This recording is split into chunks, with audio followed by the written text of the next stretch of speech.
Hello engineers, আমি চলে এসেছি নেক্সট ভিডিও। ফার্স্ট ডিস্ট্রিবিউশন যেটা হচ্ছে আমাদের বাইনোমিয়াল ডিস্ট্রিবিউশন। তো বাইনোমিয়াল ডিস্ট্রিবিউশনের আমি চেঞ্জ করলাম অন্যরকম বাইনোমিয়াল ডিস্ট্রিবিউশন। তো বাইনোমিয়াল ডিস্ট্রিবিউশনের প্রথম যেটা আমরা জেনে নেব সেটা হচ্ছে পিএমএফ, যেটা আমাদের মেন কাজে লাগবে যে কোনো রকম প্রবলেম সলভ করতে গেলে। তো কেন পিএমএফ বলছি এটা তোরা ভালো মতোই জানিস, তোদের আগেও বলেছি যে ডিসক্রিট র্যান্ডম ভেরিয়েবলের ক্ষেত্রে আমরা পিএমএফ ল্যাঙ্গুয়েজটা ব্যবহার করব, আর কন্টিনিউয়াসের ক্ষেত্রে আমরা পিডিএফ ল্যাঙ্গুয়েজটা ব্যবহার করব। তাহলে পিএমএফটা কি হবে? N combination R P to the power R Q to the power N minus R, এটা হচ্ছে ফর্মুলা। তাহলে NCR P to the power R Q to the power N minus R. এবার কোনটা কি সেটা জেনে নিই। এন কি? এন হচ্ছে নাম্বার অফ ইন্ডিপেন্ডেন্ট ট্রায়াল, মানে নাম্বার অফ ট্রায়াল বলতে পারিস। মানে ধর কি বলবো, যে 10 বার টস করা হয়েছে, 7 বার টস করা হয়েছে, বা 10টা বাল্বের মধ্যে এতগুলো বাল্ব, মানে এরকম যে টোটাল কোয়ান্টিটি বা টোটাল নাম্বার অফ কেস, সেইগুলো হচ্ছে না, মানে নাম্বার অফ ইন্ডিপেন্ডেন্ট ট্রায়াল। যেটা বললাম যে 7 বার টস করা হয়েছে বা 5 বার টস করা হয়েছে, এই যে ভ্যালুগুলো, বা 10টা বাল্বের মধ্যে থেকে আমি চুজ করেছি, এই যে ভ্যালুগুলো, এগুলো হচ্ছে এন, স্মল এন। তো নাম্বার অফ ইন্ডিপেন্ডেন্ট ট্রায়াল, বা তোটা ট্রায়াল হিসাবে মনে রাখতে পারিস। আমি ডিপেন্ডেন্ট ইন্ডিপেন্ডেন্ট কথাটা বলে গোলাবো না। তো নাম্বার অফ ইন্ডিপেন্ডেন্ট ট্রায়ালস হলো, এটা হচ্ছে এন। এবার আর কি বলতে চাইছে? আর বেসিক্যালি এন এর মধ্যে থেকে আমি যতগুলো সিলেক্ট করছি, মানে ধর আমাকে প্রবলেম দিল যে 5 বার টস করা হয়েছে, 3 বার হেড পড়েছে, এর প্রবাবিলিটি বার করো। এই যে 5 বার টস করা হয়েছে, টোটাল কতবার টস করা হয়েছে? 5, 5, এটা হচ্ছে আমাদের এন এর ভ্যালু হবে। কিন্তু আমাকে প্রবাবিলিটি কার বার করতে দিয়েছে? যে 3বারই হেড পড়েছে, মানে 3 বার। তো আর এর ভ্যালু হবে 3। মানে 5 বারের মধ্যে যতবার আমাকে প্রবাবিলিটি জিজ্ঞেস করেছে, 5 বারের মধ্যে 3 বার হেড পড়েছে, এর প্রবাবিলিটি জানতে চেয়েছে, মানে 3 বার কথাটা জানতে চেয়েছে, 3 টাইমস। তাহলে এই 3 টাইমসটা হচ্ছে আমার আর এর ভ্যালু, আর 5 টাইমসটা হচ্ছে আমাদের এন এর ভ্যালু। এবার পি মানে কি আর কিউ মানে কি? পি মানে হচ্ছে আমাদের সাকসেস। সাকসেস মানে ধর আমি এখানে হেড পড়ার প্রবাবিলিটি বলছি, হেড পড়ার। তো এখানে হেডটা জানতে চেয়েছে, ধর হেডটাই আমার সাকসেস, মানে আমি তো হেডটা পেতে চাইছি, তাহলে যেটা পেতে চাইছি সেটাই আমাদের সাকসেস। তাহলে হেডটা আমাদের সাকসেস। আর ফেলিওর কি? যদি আমরা টেল পেয়ে যাই। তাহলে পি হচ্ছে সাকসেসের প্রবাবিলিটি, আমি সাকসেস বলেই লিখছি।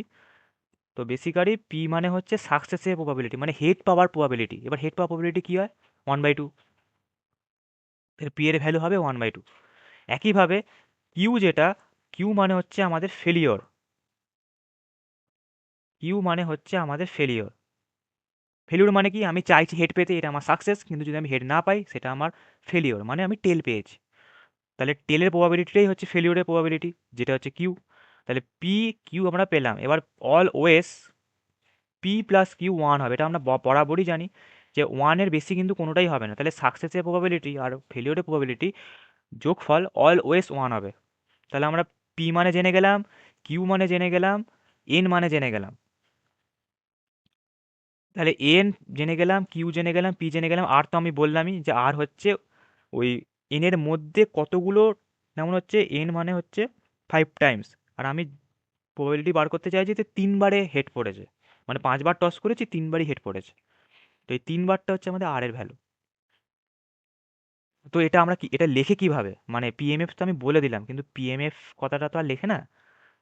কিন্তু মানে যে ভাষাটা ব্যবহার করে যখন প্রবলেম সলভ করবি, যেটা তোরা লিখবি, সেটা তোরা এইটা লিখবি। কি লিখবি? পি লিখবি, পি হচ্ছে প্রবাবিলিটি, এক্স হচ্ছে র্যান্ডম ভেরিয়েবল, ইকুয়াল টু আর।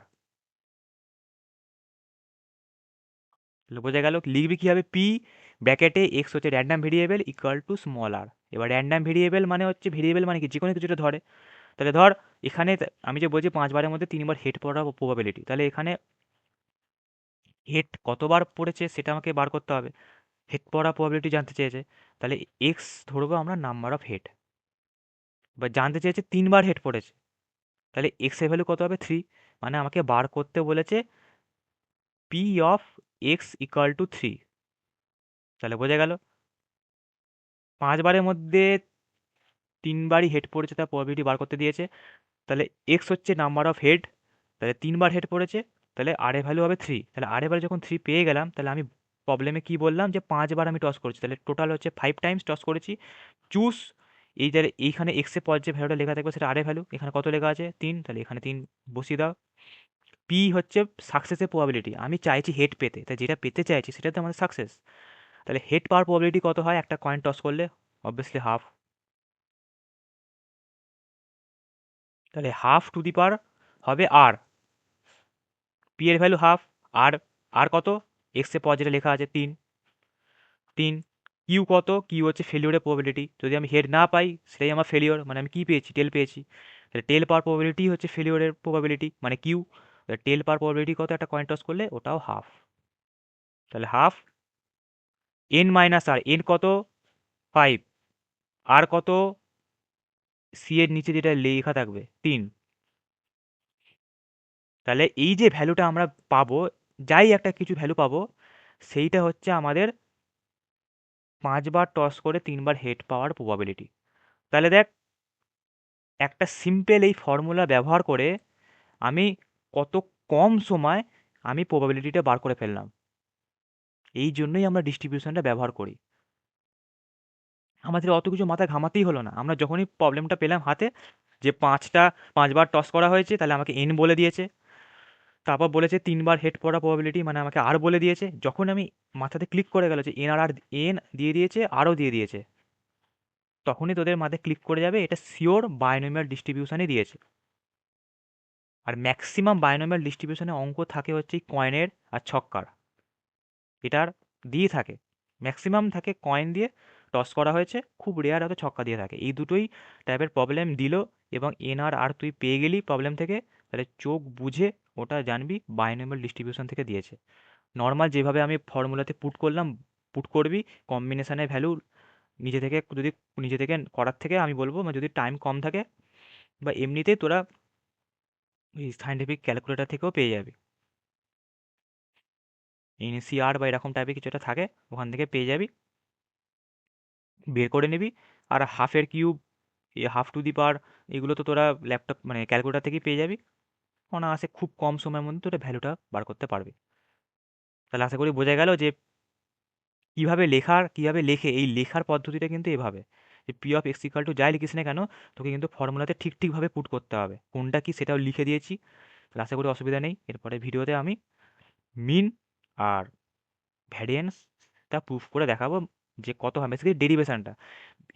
ইদানিং যে পরীক্ষাতে খুব একটা আসছে না, কিন্তু এসেছে 18 সালের পরেও এসছে, সেখানে আমি করিয়ে রাখবো।